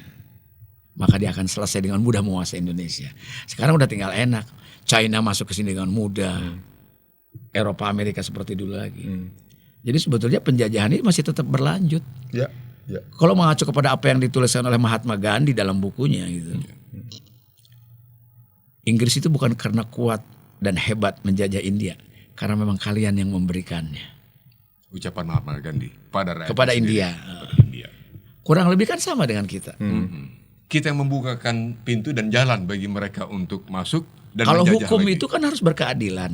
Contoh waktu COVID, bangsa kita kan nggak boleh keluar rumah, harus cicing wae di imah, stay at home semuanya, betul nggak? Tapi kenapa ribuan orang Cina boleh masuk? Kalau hukumnya ini adil dan pemerintah sangat preventif menjaga tentang kedaulatan kita, mungkin mereka bukan pemberontak tapi pekerja. Tapi kenapa orang lain bisa kerja, orang kita tidak boleh kerja? Ini harus jadi pencermatan kita gitu. Bukan soal terlepas dari soal saya adalah perspektifnya orang politik atau tidak. Secara kebudayaan pun akan sama seperti itu. Jadi kalau tadi kenapa persoalan kayak gitu dibilang sejarah segala macam. Dengar nggak sekarang kelanjutan dari penyelidikan tentang terbakarnya Museum Gajah? Nggak ya? Nggak ada kelanjutan tuh. Sebagian sejarah Indonesia habis di situ. Itu kayak apakah diumumkan oleh pemerintah, oleh negara, oleh Kemendikbud bahwa ini sebuah rekayasa kebakaran atau bukan, mungkin kecelakaan? Pasti aliran listrik yang disalahkan gitu. Kita bukan prejudis atau suujon ya, enggak. Kan di situ adalah artefak dan simpanan-simpanan arsip dan naskah-naskah kuno ada di sana. Sangat berharga. Jadi kalau Anda ingin menjajah suatu bangsa, pertama kuasai bahasanya, yang kedua hancurkan sejarahnya. Militer mah bisa nyusul, beli bedil bisa. Tapi secara filosofis, secara psikologis itu sudah Tapi ini kan pekerjaan bukan hari ini. Itu puluhan tahun yang lalu sudah dirancang oleh orang-orang yang punya kepentingan yang mau mengambil sumber daya alam di Indonesia. Hanya kita tidak sadar atas nama investasi, maka kita memberhalakan para pendatang itu mau investasikan segalanya. Kendati pun ujungnya kita juga banyak hutang gitu. Ya, itu kesengajaan atau bukan? Yang mana? Artinya ini banyak ya tadi penelusuran sejarah yang saya perbincangkan dengan Pak Batara itu dia bilang sekarang ini banyak pengkhianat-pengkhianat yang jadi di atas. Itu dua hal yang berbeda. Biasanya sejarah akan dituliskan oleh siapa yang tengah berkuasa. Pemenang. Ya. Oleh pemenang, ya. Oleh pemenang atau yang berkuasa lah sebut saja. Karena demi kepentingan kekuasaannya. Siapapun dia. Tetapi dalam hal ini menurut saya penghancuran sejarah dan masa lalu tentang artefak dan tentang kejayaan Indonesia yang bisa dipelajari oleh anak-anak generasi berikutnya itu sudah hilang. Ya, apakah itu Belajar kesengajaan? sejarah itu Pak Karna bukan hanya mengingat perang di Ponorogo. Betul. Berapa? 1825 sampai dengan 1830 atau pada maghrib gitu ya. Bukan sekedar itu, bukan ngafalin soal tanggal. Iya. Kenapa Indonesia dijajah kok lama amat? Ternyata antara pejuang dengan pengkhianat jumlahnya sama. Ya. Itu dia. Itu loh, itu. Di Ponorogo perang, mungkin di Lampung lagi tidur. Tidak serempak mungkin melawan Belanda itu. Iya. Lokal-lokal. Mungkin tidak ada satu kesatuan yang cukup mengikat gitu. Nah, sekarang kan kita kalau belajar dari sejarah gitu, kalau besok dilawan, kita sudah punya perangkat mungkin. Dengan TNI-nya, dengan infrastrukturnya. Betul nggak? Di mana-mana ada Kodim, di mana ada Korem misalnya, di mana ada batalion. Kalau infrastruktur sudah tinggal kontak berangkat. Bisa secara serempak, secara Indonesia masih bisa gitu. Kalau dulu kan enggak. Nah, itu gunanya belajar sejarah. Gitu loh. Mengapa kita memberikan izin setotal sepanjang-panjang kepada negara-negara lain? Saya bilang dulu di acaranya Karni Ilyas ILC, Belanda itu datang ke sini nggak niat kejajah, mau niat dagang kok. Dagang, beli rempah-rempah. Ketika ekonominya menguat, maka dia siapkan pemerintah dan tentara untuk menguasai kita, mengakuisisi kita gitu.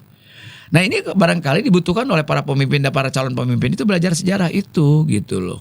Dalam konteks penentuan pemimpin, barusan tadi Pak Haji Dedi Meing Gumelar mengatakan ini Kang, pentingnya belajar sejarah. Kebetulan depan mata kita ada proses perekrutan pemimpin baru. Pemilu kan? Dari pengalaman Pak Ming, apakah kali ini rakyat layak berharap mendapatkan calon-calon pemimpin lebih baik? Oh, kalau soal layak sih mereka wajib berharap. Dan dia punya hak untuk mendapat pemimpin yang baik. Tapi lagi-lagi saya bilang jangan berharap kepada pemimpin yang akan datang yang bakal dipilih oleh dia, dianya sendiri tidak merubah cara berpolitiknya, cara memilihnya. Sekarang kebijakan politik misalnya dengan presiden terbatas selalu di kita ini calonnya. Karena sistemnya kan multi partai, otomatis harusnya kan lebih banyak. Kecuali dia hanya partai seperti sistem pemilihan presidensial di Amerika, hanya dua partai, oposisi dan partai yang ruling partai gitu loh. Ini kan kita presidensial, tapi multi partai. Harusnya kan parlementer. Partainya banyak. Tapi kalau presidensial kok pakai ada parlemen presidensial threshold 20%. Akhirnya menyusahkan partai-partai sekarang yang besar sekalipun untuk bisa menjadi calon presiden. Artinya mesti ngajak-ngajak orang dulu. Partai besar pun sekarang kesulitan. Nggak bisa kesulitan karena dosa dia juga. Coba bikin 0% dari awal, setuju semua partai. Undang-undang yang ada Tidak parlemen. ada threshold misalnya. Tidak ada threshold, 0%. Karena memang kita dia akan menjadi seleksi, ruang seleksi bagi orang-orang baik. Sekarang orang baik nggak punya uang, nggak bisa jadi apa-apa. Orang baik punya kemampuan, punya niat baik pun nggak. Nah, sekarang cukup. orang partai ngegerutu. Dia kan nggak cuma punya duit doang dia datang ke sini. Nah, lu kemarin nggak gimana? Kan Anda juga yang memberikan ruang. Mereka dengan mudah menyewa partai Anda karena di bawah uang. Anda tidak punya orang, kenapa? Ini juga harus disadari kegagalan partai politik dalam melahirkan kader. Sebetulnya yang populer kan lebih banyak orang yang di luar partai. Ya. Kenapa coba? Iya. Ya ada kesalahan dong, intervensi dong partainya. Mana kaderisasi dan lain-lain. Iya, gitu dong. Nah, oleh karena itu yang kita butuhkan itu seorang pemimpin atau seorang negarawan. Ya tentu pemimpin perlu. Itu apa kategorinya, negarawan itu tidak parsial, tidak berpihaknya politiknya politik negara gitu loh. Ya. Ketika seseorang, kendati pun itu dicalonkan oleh partai politik, ketika dia sudah dilantik menjadi pejabat publik, maka hari itu dia selesai loyalitas pada partainya. Ya. Harusnya begitu. Jadi artinya kan kalau kita lihat kita butuh pemimpin itu kan menguasai ya, kekuasaan ujungnya. Tapi kalau negarawan dia itu yang selesai dengan dirinya, selesai dengan partainya, gitu kan. Sekarang dia konsentrasi ke negara, bangsa dan negara. Ya, negarawan itu lebih sifatnya pengabdian total, tapi tetap harus punya leadership, punya kepemimpinan gitu loh. Sekarang yang dimaksud oleh Pak Karna banyak pemimpin ya atau pimpinan mungkin ya kan yang tidak punya jiwa negarawan. Dia sendiri punya apa? Punya vested interest yang memang secara pribadi. Subjektivitasnya lebih tinggi. Bahkan dia bisa berselingkuh dengan partainya, yang penting kekayaannya buat pribadi. Bisa begitu kan gitu loh. Dan terjebak tadi karena sistem Kan kalau pemimpin yang baik itu sesungguhnya tadi dia pengabdian, dia total pengabdian. Selesai dengan dirinya. Tidak berpikir baliknya berapa, hasilnya berapa, gajinya berapa. Dia totalitas. Dia tadi sudah kehidupannya sudah end gitu, sudah selesai dengan kehidupan pribadinya. Nggak penting lagi nyari cewek-cewek ini itu gitu. Dia sudah selesai. Nah, tinggal dia abdikan. Lalu dengan apa? Dengan leadership dia, dengan kepemimpinan dia gitu loh. Supaya apa? Dia berpikirnya negarawan. Negarawan itu artinya apa? Dia memiliki, kendati pun dia dicalonkan oleh salah satu partai, tapi ketika dia jadi pejabat publik, maka dia berbuat adil bagi seluruh rakyat Indonesia, bukan hanya partai yang mengusungnya, gitu loh. Bahkan totalitas terhadap dan loyalitas terhadap partainya itu selesai. Iya. tidak lagi sekedar menjadi petugas partainya saja. Ya apalagi itu, gitu loh. Yang jadi pertanyaan ada nggak di Indonesia manusia seperti itu? Saya kira nggak perlu dijawab, outputnya aja. Kalau ada, negara ini nggak kayak gini. Iya. Ini luar biasa. Diplomatis jawabannya. Tetapi kan saat ini Pak Ming masih ada di dunia politik dan menjadi praktisi politik juga. Saya pada tidak dasarnya. akan pernah berhenti berpolitik sampai mati pun, karena itu sudah menjadi tanggung jawab. Sementara itu sadar sepenuhnya bahwa proses politik itu kan tidak mudah. Oh, itu politik rumit. praktis. Bicaranya Iya. tadi politik. Oke, Politik kan secara praktis. umum. Ini politik praktis dulu. Saya politik itu kan tidak mungkin. Wah, kalau saya tuh nggak suka politik loh. Dia lagi ngomong politik sebetulnya. Iya. Ini politik Banyak praktis orang juga. itu. Banyak. Gua nggak suka politik. Dia lagi berpolitik sebetulnya. Iya. Dia ingin menunjukkan bahwa dia beda sama orang itu lagi berpolitik. Nah, saya perjelas yang saya maksudkan dalam politik praktis saat ini. Kan fakta sekarang Pak Ming menjabat sebagai sekjen sebuah partai, tepatnya Partai Gelora. Wakil sekjen Partai Gelora. Iya. Menjadi kontestan atau peserta pemilu. Iya. Partai apa? Partai Gelora. Gelora. Gelombang Rakyat Indonesia. Gelombang Rakyat Indonesia. Luar biasa. Radio Republik Indonesia Bandung. Nah, gelombang. Ini luar biasa. Apakah dengan cara pandang Pak Ming tadi sudah dijabarkan, di sisi lain ada realita publik kita sedemikian tadi kami dengar dari Pak Ming, analisisnya masih optimis bisa mendapatkan suara rakyat untuk kemudian ketika maju nanti di DPR mewujudkan apa yang menjadi hak rakyat tadi. Pertama pertanyaannya adalah optimis, wajib hukumnya. Karena agama pun wajib ikhtiar. Karena kalau tidak optimis namanya putus asa, dosa, nggak boleh. Pasti wajib optimis. Tetapi soal optimis dan pesimis, masing-masing punya alasan dan punya dasar. Saya terima ya. Yang pertama itu harus optimis kita. Kalau soal nanti kalau sudah terpilih jalankan amanah, kayaknya nggak usah ditanya. Ya saya kan udah pernah gitu menjalankan itu. Siap. Dan saya mungkin tidak akan berani mengatakan apa yang tidak saya lakukan gitu loh. Gitu. Jadi untuk hal itu selama ini etape terakhir nih, fase terakhir buat saya. 2024 ini kilometer terakhir buat saya. 2024 2029. Ya. Mudah-mudahan Allah meridhoi saya bisa masuk ke parlemen kembali dari dapil Kota Bekasi dan Kota Depok. Oh, Kalau enggak di Lebak deh. Ente, saya karena rumah saya di sini dan saya usia sudah tidak cukup muda untuk mobile, bisa ngelihat lebih begini. efisien, Oke. lebih efisien. Karena bangun tidur, mohon maaf kencing, makan udah di dapil tuh. Gitu. Kalau dulu kan mesti booking hotel, mesti cari tempat camping apa gitu, agak repot. Nah sekarang saya tinggal di Kota Bekasi, di Galaksi, kemudian dapilnya Kota Bekasi dan Depok. Saya balik lagi ke pertanyaan Kang Iwan bahwa soal optimisme harus, walaupun kita sebetulnya tidak wajib menang. Nah, Maksudnya itu. Ini yang kenapa nih? Secara Kenapa? hukum nggak ada yang wajib menang. Yang wajib tuh ikhtiar. Oh. Menang tuh output, hasilnya. Akibatnya menang.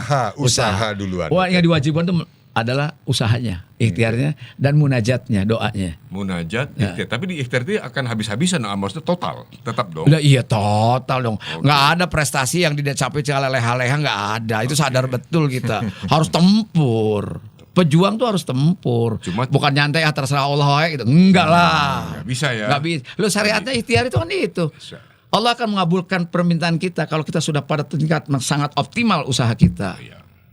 Ikhtiar kita. Saya setuju itu. Ya, Akang jangan marah-marah kalau motor dicolong orang karena nggak dikunci loh. Iya. Ikhtiarnya nggak ada. Kalau dikunci, dirampok juga, itu sudah memang takdirnya. Itu loh maksudnya analoginya. Siap. Jadi menurut saya soal menang itu Itu soal akibatnya, outputnya. Dan satu lagi, kalau ditarik kekuasaan kata Allah apa? Kekuasaan milikku dan aku akan berikan bagi orang yang aku kehendaki. Dan dipergilirkan. Dan kekuasaan itu dipergilirkan. Dalam Al-Quran begitu. Puitis. Nah, ya kan? Nah, kita wajibnya ikhtiar. Ikhtiar tuh harus mati-matian, harus habis-habisan, semaksimal mungkin. Gitu loh. Bukan sekedar dibolehkan, wajib. Wajib. Loh, orang beriman, orang berakal, mati hanya kelaparan nggak bisa nyari makan, itu haram hukumnya. Nggak boleh. Wah, mati kehausan. Padahal ada tukang aqua di sana. Ada tukang air atau tukang apa, dia nggak mau jalan gitu. Malas cari makan, ya salah dong. Ya, jadi konsep manusia yang diajarkan oleh agama kita adalah itu, ikhtiar wajib gitu, ya kan? Sampai titik darah penghabisan harus berjuang. Lalu bermunajat. Nggak boleh berhenti, terus berdoa. Semakin sering semakin baik meminta. Ya kan? Saya Kang karena izin menggambarkan kalau dalam bahasa saya sekarang setelah mereka penjelasan seorang Pak Deddy Minggu Melar ini, beliau sendiri adalah sebuah katarsis dari pandangan kebudayaan dan cara pandang yang berkembang ketika beliau sebetulnya sudah di level religiusitas tertentu. Enggak lah, bukan orang soleh, orang biasa aja. Ini tadi saya boleh berpendapat Enggak, cuman dong. kan karena saya baca, karena saya belajar gini. Tuhan dalam Islam itu Allah itu sudah memberikan arahan pada kita yang begitu jelas kok. Iya.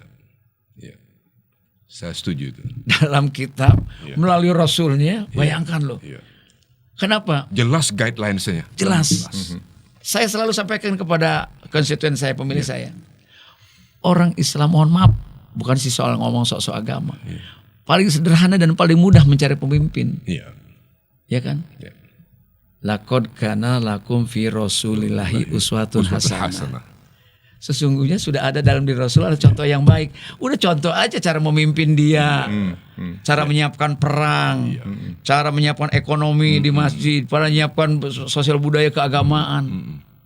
Kenapa ketika hijrah dari Makkah ke Madinah yang dibangun cuma masjid sama pasar? Itu kan ada tujuan, hablum minallah hablum minannas. Dasar kan di situ. Nah, maksud saya kata Rasulullah, carilah pemimpin yang minimal punya 4 sifat.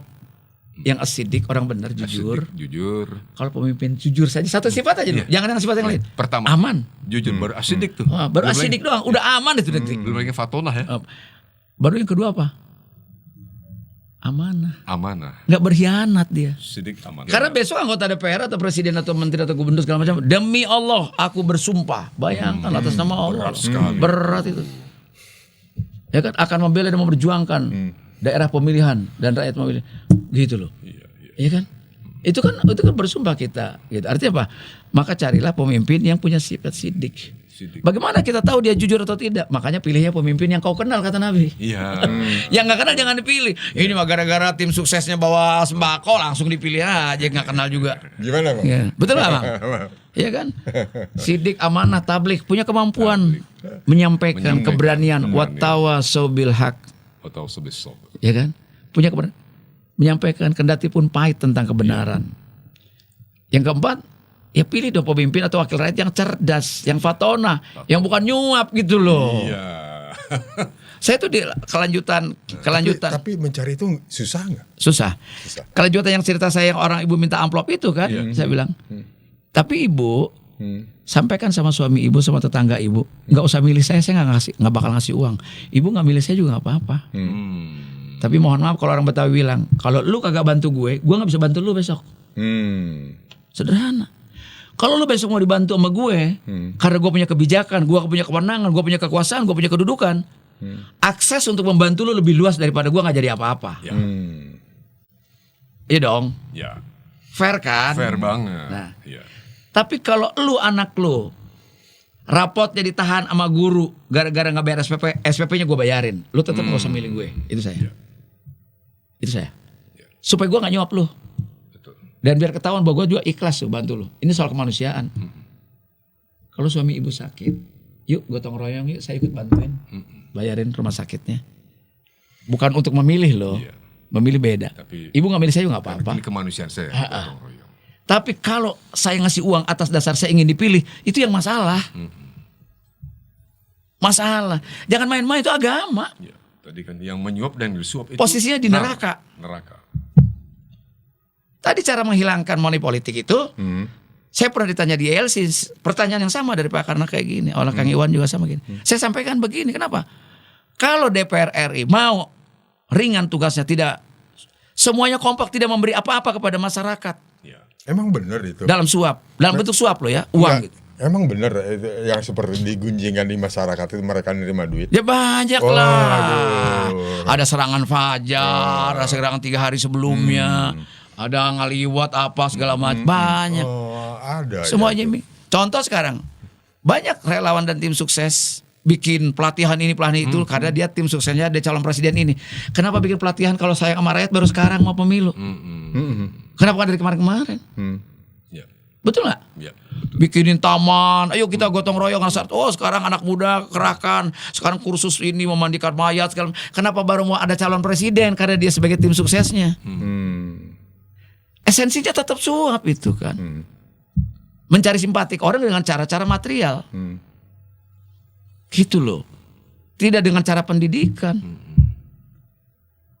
Lalu di mana letaknya sebagai politisi? Mau calon eksekutif maupun calon legislatif, di mana posisinya politisi ini sebagai public educator. Ya, sebagai pendidik bagi masyarakat. Pendidik bagi masyarakat. Karena semuanya kita pemimpin dan akan diminta pertanggungjawaban atas kepemimpinan kita.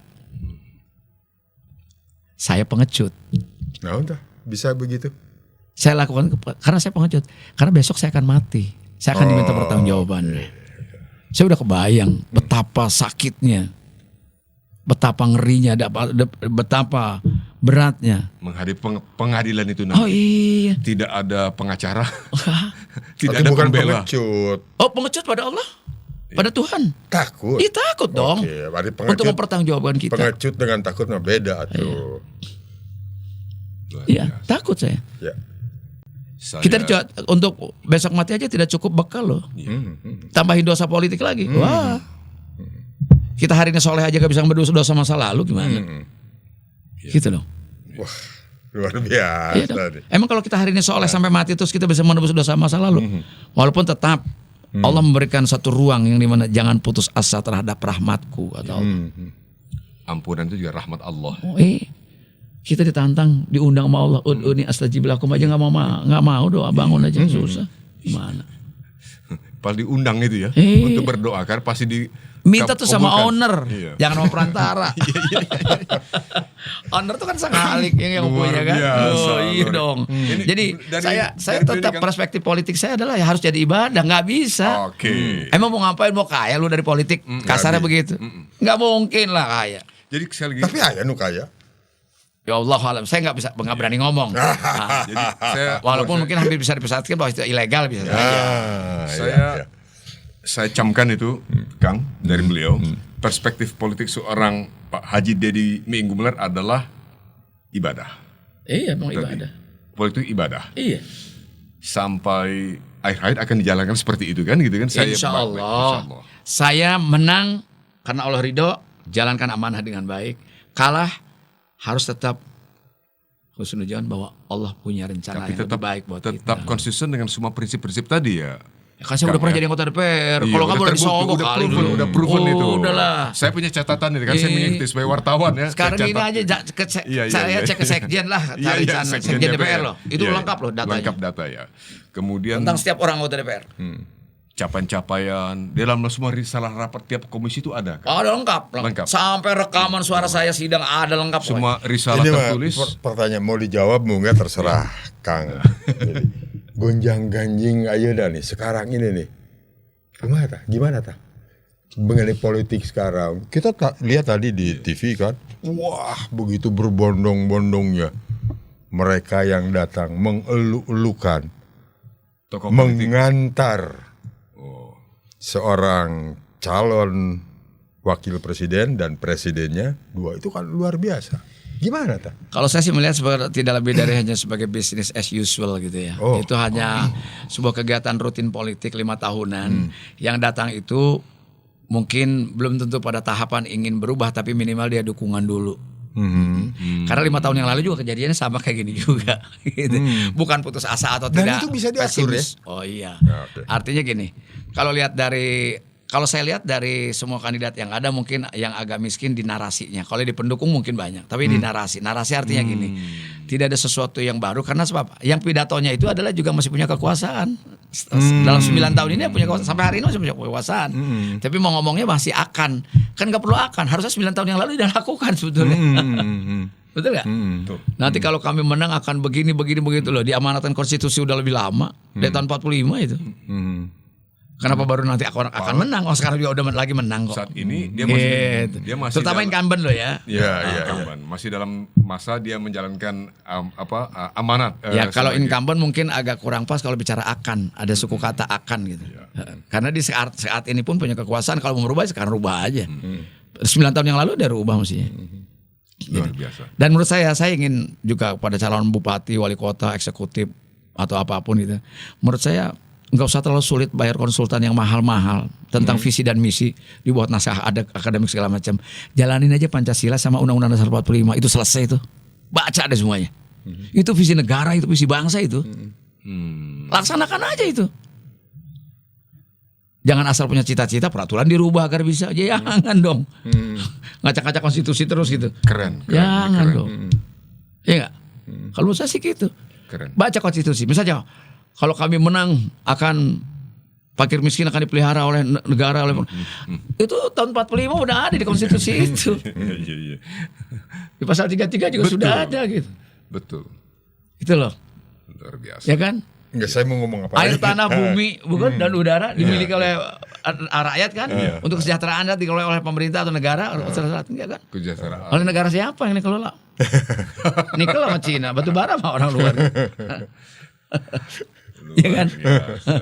Jadi menurut saya punya pikiran gini, nggak usah lah para calon bupati, wali kota, gubernur segala macam bikin visi misi. Jalankan Pancasila, jalankan Undang-Undang Dasar 45. Semua sudah ada di sana. Ya. Kalau yang merugikan hasil amandemen 4 kali itu review kembali, balikin, gitu dong. Ini masuk ke situ nih sekarang. Jangan salah loh, ini bencana awalnya adalah ketika pemilihan presiden dengan DPR itu dibarengin. Maka lahirlah threshold 20%. Nah thresholdnya juga tidak fair. Masa threshold yang sekarang ini hasil pemilu 5 tahun yang lalu. Ya. Bukan yang baru justru. Harusnya pemilihan DPR dulu, legislatif dulu, pemilu legislatif. Begitu hasil pemilu yang saat ini, kalaupun mau 20%, hasil pemilu yang saat ini. Itu satu, ya kan? Iya. Yang kedua, kalau dipilih kembali kepada MPR, soalnya orang mengatakan mundur. Emang kalau udah maju lebih bagus gitu sekarang? Ya. Saya tanya, korupsi reformasi dengan orde baru Lebih masif sekarang. mana coba? Jadi bagaimanapun juga sistem yang menciptakan mereka atau kita ini gitu. Ya tergantung kita mau kemana. Harusnya di dalam 20 tahun lebih dari reformasi ini harus jadi pelajaran untuk mereview kembali. Perlukah kita kembali kepada UUD 45? Sudahkah Pancasila dijalankan dengan baik? Jadi kalau misalnya sekarang kan dikenal dengan Undang-Undang 2002 kan, 2022. Undang dasar yang Undang-undang karena hasil yang amandemen. amandemen. Kang Deddy setuju kalau misalnya kembalikan lagi itu ke Undang-Undang Dasar 45. Kalau merasa itu dikatakan setback, mungkin direview beberapa pasal yang memungkinkan merugikan negeri ini. Iya. Pasal yang ada di amandemen. Yang di amandemen, yang kemarin 4 kali amandemen itu direview ulang, Iya. dibatalkan. Demi rakyat kita Demi kan. iya. Dan jangan langsung amandemen masuk di batang tubuh itu kan. Ya, saya sih nggak mengatakan bahwa para founding father itu dianggapnya Orang hebat. bukan, memang orang hebat. Iya, betul. Pada saat itu tahun 45 bisa menyusun konstitusi itu nggak gampang. Luar biasa. Orang-orang hebat. Kita kan mereka. cuma mereview dari dasar-dasar pemikiran para mereka. Iya, betul. Dasar kalau menurut saya sih. Nah sekarang ikuti aja gitu itu. Iya. Oke. Yang kedua tadi apa namanya? Kalau sebetulnya yang pengalaman saya di politik praktis ya, sederhananya gini. Politik itu fungsinya cuma satu ya. Pertama, mencerdaskan orang yang bodoh, mesejahterakan orang yang miskin. Udah itu. Cuman 2 itu. Dengan kebijakan, iya. Nanti dampaknya dari ekonomi apa, dampaknya dari pendidikan apa, dari kebodohan itu. Kan gitu. Kalau mencerdaskan orang yang miskin artinya membangun kita dengan apa? Dengan human capital, dengan modal manusia yang hebat. Otomatis ya kan? Konsiderannya kepada apa? Kepada sistem pendidikan yang baik dan benar, yang keindonesiaan. Budaya lagi yang Budaya lagi. dikedepankan. Ekonomi, ya buka akses permodalan bagi UMKM yang benar, akses pasar yang benar, Tidak boleh ada akses petani perbaikan SDM yang benar. Dulu jujur, boleh tanya petani orang-orang lama, KUD itu sangat menolong loh. Petani tidak pernah kehilangan pasar karena KUD sudah menjadi koordinatornya. Pupuk nggak susah karena ada KUD. Hasil panen udah ada yang beli, bibit sudah ada yang menyiapkan. Mereka ada koperasi unit desa, itu dahsyat dulu. Tidak ada permainan harga. Sekarang tidak ada. Sekarang contoh kembali ke Bulog saja. Bulog itu kalau tidak salah sempat jadi PT. Bagaimana mungkin misinya sebagai sosial dulu badan urusan logistik sebagai public utilities menjadi profitabilitas PT. Nggak mungkin dia jalan bersamaan antara sosial dengan keuntungan. Kapan Bulog pernah membeli gabah petani yang di atas tengkulak? Enggak. Otomatis petani akan menjual ke tengkulak yang lebih mahal supaya dapat keuntungan. Kan gitu. Wajar. Iya. Akhirnya tengkulak menjual kepada Lebih mahal, grosir, itu lebih menjadi mahal masalah. lagi. Rakyat membeli Menjadi lebih masalah. mahal lagi. Menjadi masalah akhirnya. Dulu saya tahun berapa gitu, mungkin 5 tahun lalu itu 4.000, paling 4.300-an gabah kering giling ya. Sementara tengkulak berani beli 6.000-an sampai 7.000, orang jual ke sana. Udah gitu petaninya karena butuh uang di ijon. Karena buat sekolah anaknya, buat bayar pupuk, buat bayar bibit. Coba kembalikan lagi pada koperasi unit desa, sampai ke situ mestinya. Nah di situ baru kita percaya bahwa agrobisnis atau negara agraris ini bukan mitos. Saya ingin mengatakan bahwa kalau ada pelajaran di ilmu bumi kayak zaman dulu, negara Indonesia negara agraris itu mitos. Sebab apa? Petaninya masih tetap tidak pernah Kalau sejahtera. sebagai negara maritim, Sama. Mitos Apalagi juga. mitos juga. Karena yang kaya cuma Menko-nya. cuma Menko yang kaya ya. Iya. Harusnya kan nelayannya juga kaya dong. Iya. Bayangkan hasil laut kita kalau dihitung-hitung, belum yang dicolongin segala. Begitu banyak negara yang mencuri ikan kita. Nggak hasil laut perlu kita. punya utang lah. Nggak perlu. Kalau asal garap, fokus. Negara kita negara agraris, tergoda menjadi negara industri. Iya. Betul nggak? Akhirnya apa? Kawasan tanah yang subur Karawang menjadi pabrik, kehilangan agrarisnya. Jumlah ratusan ribu hektar tinggal 80 ribuan hektar sekarang. Sebetulnya. Kenapa? Karena kebijakan pemerintah juga merubah apa? Merubah RUTR. Apa itu RUTR? Rencana Umum Tata Ruang. Kenapa banjir? Karena RT/RW-nya dirusak. Rencana tata ruang dan lingkungannya dirusak. Tidak mendukung. Diizinkan demi apa? Demi investasi. Dan investasi menjadi berhala bagi bangsa ini. Luar Dan kita bisa menerima akibatnya sekarang. Bandung tepantos pisan banjir. Gunung kok banjir. Iya. Tapi kenapa?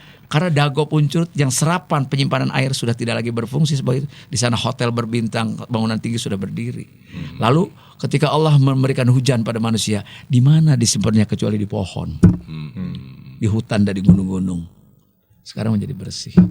Jadi jangan menyesali dan jangan menangis kalau nanti sekarang dan nanti anak cucu kita menikmati tentang bencana itu. Tapi untuk saat ini layak dan wajib optimis dulu dalam memasuki proses politik. Oh, kalau optimisme Demi- jangan dibahas lah. Iya kan? Makanya mereka ikut pemilu, ikut panas-panasan dukung presiden itu juga karena optimisme. Walaupun tetap diongkosin. Jadi itu. Walaupun diongkosin.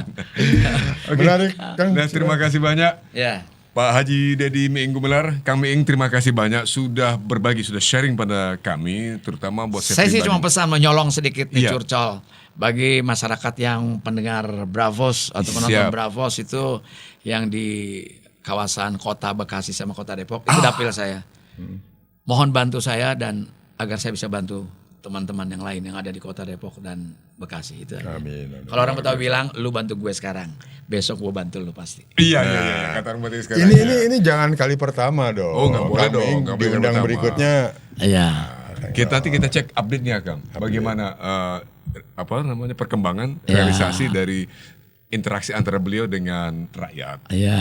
Dengan Insya konstituen. Allah, iya, insya Allah. Bisa ya nanti? Bisa, Kang Meing bisa, kita undang sangat lagi next bisa. time. Terima kasih banyak Insya Allah, sekali lagi. hatur nuhun pisan. Terima kasih Ya, banyak. hatur nuhun, luar Dan biasa. mohon maaf kalau ada hal-hal kata-kata yang kurang berkenan, yang tidak biasa mungkin caleg-caleg lain mungkin tidak berani berbicara seperti itu. Saya berusaha untuk menyampaikan apa adanya. So, saya berpolitik dengan hati. Saya politik adalah bagian dari media ibadah saya. Dan adalah bentuk yang akan saya pertanggungjawabkan nanti. Itu aja. Ada 4 elemen yang beliau selalu kedepankan, sahabat Bravo, sidik, jujur, Amanah, kemudian amanah, tabligh, tabligh, dan Fatonah. fatonah. Luar biasa. harus cerdas. Punya pemimpin harus cerdas. Luar biasa. Literasinya harus tinggi. Literasi harus tinggi. Bacaannya nggak boleh cuma sincan. Terima kasih lagi Bang Haji. Oke. Luar biasa Pak Haji Meing. Ya, mangga. Ya, sahabat Bravo, itulah diskusi kita, obrolan yang luar biasa. Mungkin ringan tapi sangat bernas dan banyak isinya. Daging semua istilah saya dari beliau Pak Haji Dedi Meing Gumelar. Terima kasih. Kita jumpa lagi pada kesempatan yang akan datang. Oke. Terima kasih. Wassalamualaikum warahmatullahi wabarakatuh. Waalaikumsalam warahmatullahi wabarakatuh.